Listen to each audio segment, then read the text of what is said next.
السلام علیکم ورحمۃ اللہ وبرکاتہ۔ شرح الفقہ الاکبر صفحہ نمبر 147۔ بسم اللہ الرحمن الرحیم۔ ومن اللطائف الملحقة بالظرائف ان ابلیس دق باب قصر فرعون حیث لم یکن عنده احد من اصحاب العون۔ فرماتے ہیں کہ دیکھیے ان لطائف میں سے کہ جو لطیفے الملحقہ بالظرائف ظریف الطبع لوگوں سے ملحق ہیں، یعنی کہ جو ظریف الطبع لوگوں نے جو ہے لکھے ہیں، تو ان لطیفوں میں سے ایک یہ ہے کہ ابلیس نے فرعون کے محل کا دروازہ جو ہے کھٹکھٹایا، کیونکہ اس وقت اس کے پاس جو ہے وہ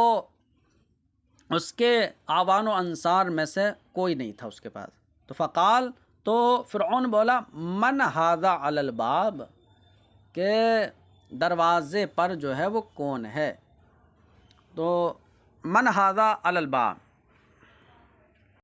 کہا کون ہے یہ دروازے پر؟ فضحک، تو شیطان ہنس پڑا۔ وقال فی الجواب، اس نے جواب میں کہا کہ الزرطۃ فی ذقن من یدعی الالہیۃ والربوبیۃ ولم یدر من یقف علی بابہ من الرعیۃ وارباب العبودیۃ۔ تو فرماتے ہیں جواب میں کہا الزرطۃ فی ذقن من ادعی الالہیۃ والربوبیۃ، کہ زرط کہتے گوز کو، یعنی کہ وہ ریح کی آواز کہ جو بآواز جو ہے اپنے ارادے سے نکالی آتی ہے۔ تو اس نے کہا اس انسان کے منہ میں جو ہے گوز ہو کہ جو معبود ہونے اور رب ہونے کا دعویٰ کرتا ہے، اسے یہی معلوم نہیں ہے کہ رعایا اور اس کے بندوں میں سے کون دروازے پر کھڑا ہے۔ تو یہ اس نے جواب دیا ھذا، تو اس کو جو ہے سمجھ لو۔ وقد یکون خرق العادت اہانۃ بان یقع علی خلاف الارادہ، اور فرماتے ہیں کہ خرق عادت امر کا ظاہر ہونا کبھی اس کی اہانت کے طور پر ہوتا، توہین کے طور پر ہوتا، بہی طور کہ وہ اس کے ارادے کے خلاف ہو جاتا ہے۔ جیسا کہ کما نقل منقول ہے کہ مسیلمہ کذاب نے دعا للاعور، کہ اس نے بھینگے شخص کو بلایا، آور کہتے ہیں بھینگے شخص کو، تو بھینگے شخص کو بلایا کہ ان تسیرا عینہ الاوراء سلیمتاً، کہ یہ کہہ کر کہ اس کی جو آنکھیں ہیں بھینگی آنکھیں تو وہ صحیح ہو جائیں گی۔ تو اس نے بلایا، فرماتے ہیں فصارت عینہ الصحیحہ اوراء سقیمتاً، تو اس کی جو آنکھ صحیح تھی نا، تو صحیح آنکھ بھی جو ہے وہ بھینگی اور جو ہے بیکار ہو گئی۔ تو اس کا جو ہے ارادے کے خلاف جو ہے خرق عادت امر ظاہر ہو گیا۔ تو فرماتے ہیں وَعَلَمْ أَنَّ ظُهُورَ خَرْقِ الْعَادَةِ بِطَرِيقِ الْمُوَافَقَةِ عَدَائِي عَلَى يَدِ الْمُتَأَلِّهِ جَائِزٌ دُونَ الْمُتَنَبِّي۔ اب فرماتے ہیں کہ دیکھیے مدعی الوہیت اور مدعی نبوت میں فرق کیا ہے؟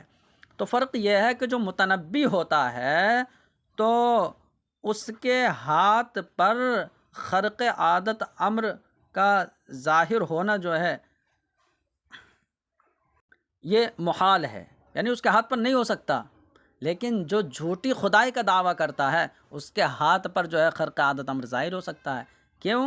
اس لیے کہ اگر متنبی جو جھوٹا مدعی نبوت ہے اس کے ہاتھ پر بھی اگر جو ہے جب چیلنج کرے تو خرق عادت امر ظاہر ہو جائے تو پھر فرق کیا رہ جائے گا کہ کون نبی ہے کون نبی نہیں۔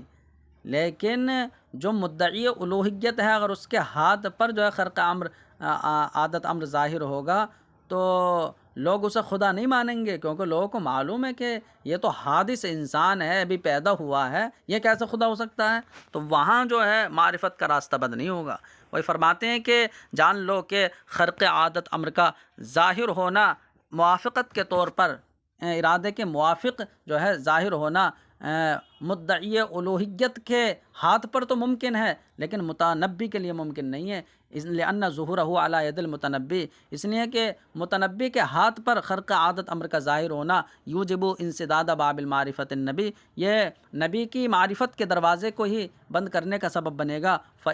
فاما ظہورہ علی ید المتألہ، اور رہا خرق عادت امر کا ظاہر ہونا مدعی الوہیت کے ہاتھ پر، تو یہ معبود کی معرفت کے دروازے کے بند کرنے کا موجب نہیں ہوگا، لأن کل عاقل یعرف، کیونکہ ہر سمجھدار یہ پہچانتا ہے کہ ان المدعی المشتمل علی دلالات الحدوث و سمات القصور، کہ جو الوہیت کا دعویٰ کر رہا ہے، یعنی وہ ہر انسان سمجھ لے گا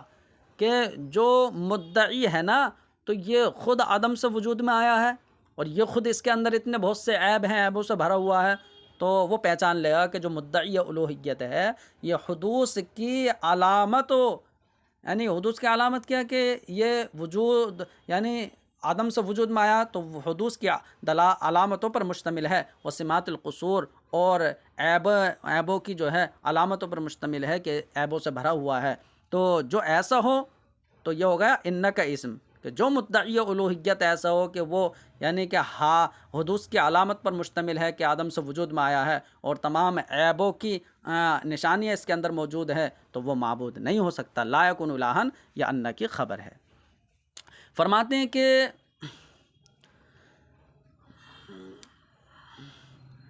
وَإِن رَأَى مِنْهُ أَلْفُ خَارِقٍ لِلْعَادَةِ، یا پڑھا جائے وَإِن رُؤِيَ مِنْهُ أَلْفٌ خَارِقٌ لِلْعَادَاتِ، اور اگر ایسے شخص سے خرق عادت امور 1000 بھی دکھائی دے جائیں،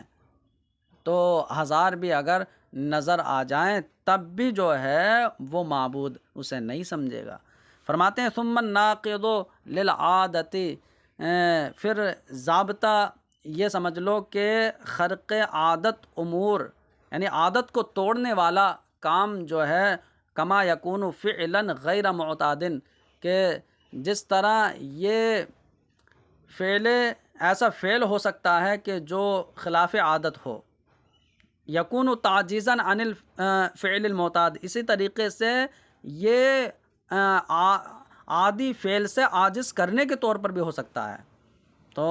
عادت کو توڑنے والا کام جس طرح ایسا فعل ہوتا ہے جو خلاف عادت ہو، اسی طریقے سے ناقض عادت وہ عادی فعل سے عاجز کرنے کے طور پر بھی ہوتا ہے، جیسے کہ حضرت زکریا علیہ السلام کو یعنی روک دیا گیا تھا تکلم سے، حالانکہ تکلم جو ہے وہ فعل عادی ہے، تو اس سے ان کو روک دیا جانا رب کی طرف سے، تو یہ جو ہے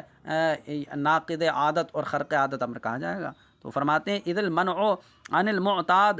نقض العادت ایضاً، کیونکہ اس عادی تکلم سے ان کا روکا جانا یہ بھی جو ہے خلاف عادت ہے۔ اذا لم یکن عن علت، لیکن یہ تب ہے جب کہ کسی بیماری کی وجہ سے نہ ہو۔ ولذا کان سکوتہ الا رمزن،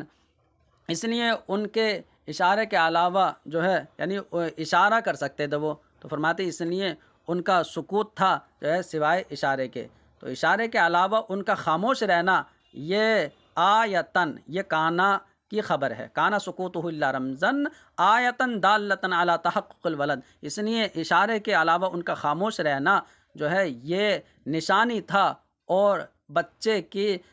پیدائش، بچے کے موجود ہونے پر جو ہے وہ دلیل تھا۔ وَيُسَمَّى مُعْجِزَةً، اور ان کو ان کا معجزہ کہا جاتا ہے۔